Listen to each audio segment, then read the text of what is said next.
சிவபெருமானே, துர்கா பரமேஸ்வரியே, உன்னை தேடி ஓடி வந்தேன் துர்க்கையம்மா, உன் பாதம் சரணடைந்தேன் துர்க்கையம்மா.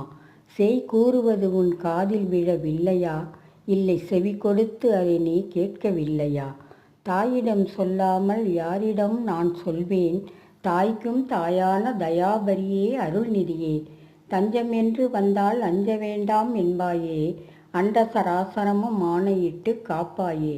என் குறையை தீர்த்து வைக்க என்ன நான் செய்ய வேண்டும் அம்மா? எழிலாட்சி புரிபவளே, நல்வழி காட்டுவாய். கருவினில் ஞானப்பாலையும் ஊட்டி வைத்தாயே, கலக்கம் அடையாமல் எங்களை காத்தும் வந்தாயே. திக்கு தெரியாத காட்டில் சிக்கி தவிக்கிறேன் அம்மா, திக்கெட்டும் காப்பவளே, என்னை காத்திட வந்திடுவாய். உள்ளத்தை கோயிலாக்கி உன்னை நான் கொலு வைத்திருக்கிறேன் அம்மா. என்னுள் எழுந்த கவிதை.